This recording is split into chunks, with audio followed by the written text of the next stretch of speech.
La ville de Montauban a le plaisir de vous présenter les coulisses de la rénovation du musée Ingres.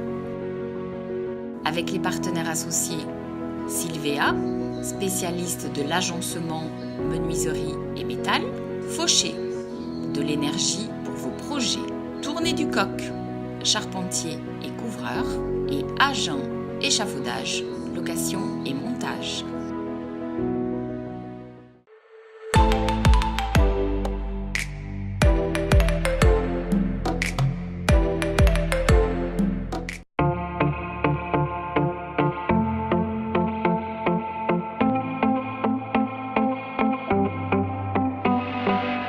Bonjour et bienvenue sur Kansei. Où sommes-nous? Où suis-je? En fait, vous vous rappelez, il y a quelques mois, Kansei avait créé un reportage sur le musée Ingres et sa rénovation. La maire de Montauban, Brigitte Barège, nous avait reçus pour nous parler de ce futur chantier. Aujourd'hui, je suis sous les toits, sous une charpente inexpliquée, inexplicable avec les moyens actuels. Nous allons à la rencontre de Brigitte Barège qui va nous montrer l'état actuel et nous guider sur ce chantier incroyable. Bonne visite.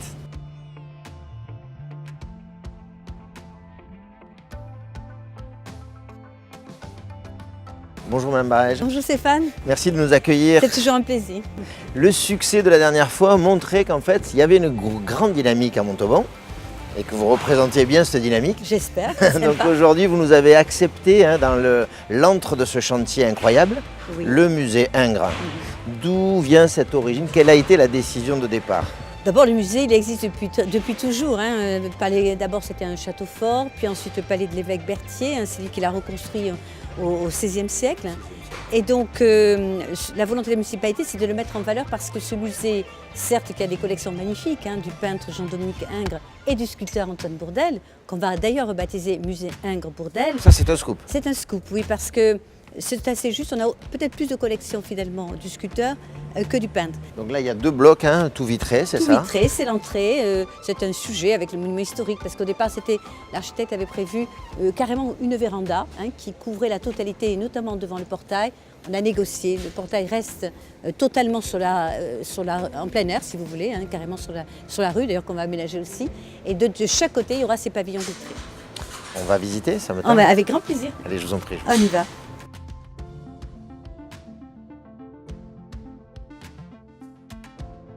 Où nous en sommes, Madame Barège, de ce chantier en fait? Alors, ce chantier, normalement, le gros œuvre est terminé. Nous sommes dans le second œuvre qui, vous le voyez, encore a beaucoup à faire.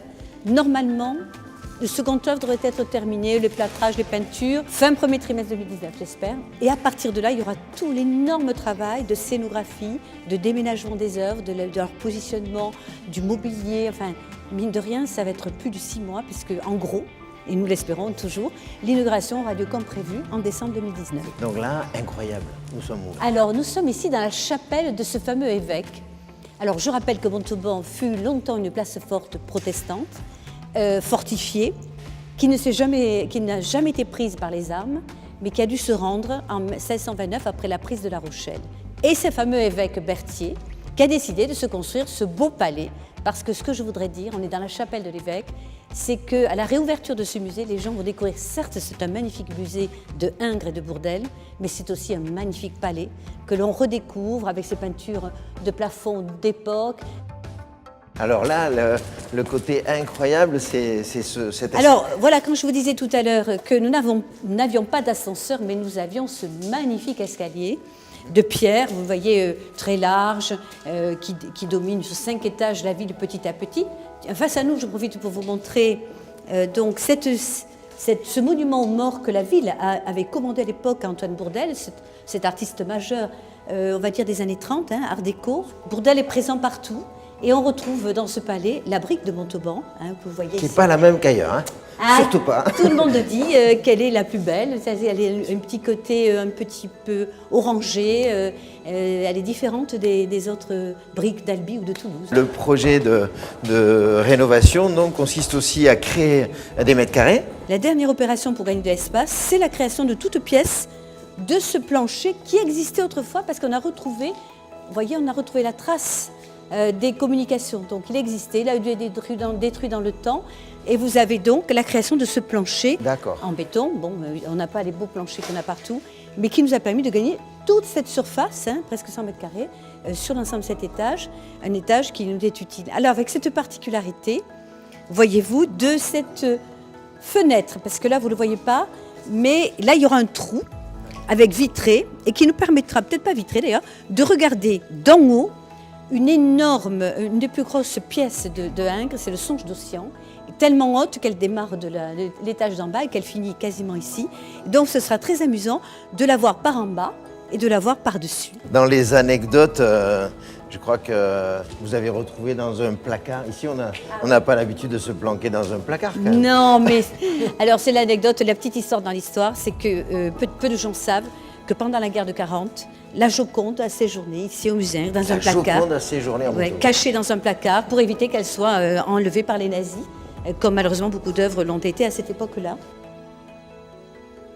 Vous avez aussi décidé de conserver un petit peu les espaces pour restaurer. En fait, on va directement là dans les espaces de restauration. Cet endroit que tout le monde envie déjà, cette pièce qui domine Montauban.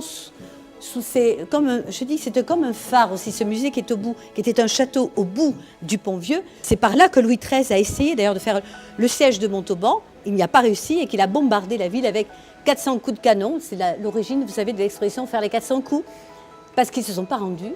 Et donc, ils ont fait la fête à l'issue de ce canonnade. Donc, l'expression faire les 400 coups proviendrait de cet épisode du siège de Montauban. Merci pour les différents. Par Louis XIII. On avait envie un petit peu de conclure dans un endroit un petit peu, encore une fois, mystique. Oui. On laisse faire la surprise, je vous suis. Allez, on ne dit rien et on va retrouver les traces du château fort de l'époque. Donc, nous voilà arrivés dans la salle du Prince Noir. C'est le dernier vestige de ce palais comtal, hein, ce genre de château fort. Parce que Montauban, pendant la guerre de 100 ans, a été, comme une partie de l'Aquitaine, conquise par les Anglais. Et donc, je ne sais pas si le Prince Noir a beaucoup séjourné à Montauban, mais en tout cas, c'était une place forte anglaise à cette époque-là. Tout à l'heure, vous me disiez, j'aurais bien aimé être architecte ou archéologue. Oui. Et on se disait tous les deux, c'est bien de faire, mais c'est aussi bien de faire faire. Qu'est-ce que vous ressentez de ce chantier? Comment vous ressentez le projet, madame la maire? D'abord, le musée, c'est une partie de l'histoire de Montauban. Hein. C'était le château fort qui défendait le Pont-Vieux, puis c'est devenu le palais de l'évêque. C'est le palais de l'évêque après les guerres de religion. C'est, je crois, un des plus gros vestiges. C'est l'attrait touristique de notre ville, hein, avec la place nationale. Donc, pour moi, c'est très important, pour les Montalbanais aussi, pour le tourisme, pour le monde entier, puisque en plus, on héberge des collections magnifiques. Et puis, je pense que c'est une redécouverte. J'aime bien, vous voyez, quand tout à l'heure l'architecte nous a dit, vous avez vu, sous le plâtre, on a trouvé ces moulures à dorées à leur fin. C'est ça qui est toujours merveilleux, c'est dans les recherches d'archéologie, dans la remise en valeur du patrimoine, de se retrouver dans le savoir-faire du passé, dans l'histoire d'un bâtiment, l'histoire de la peinture, l'histoire de l'art tout simplement. Merci Madame le maire de nous avoir permis de découvrir le chantier en cours. Hein. Vous reviendrez, j'espère, pour l'inauguration. Nous serons là évidemment. On se retrouve sur Conseil donc pour de futures émissions et sur l'architecture, sur les témoignages des bâtiments publics, des maisons, et à bientôt.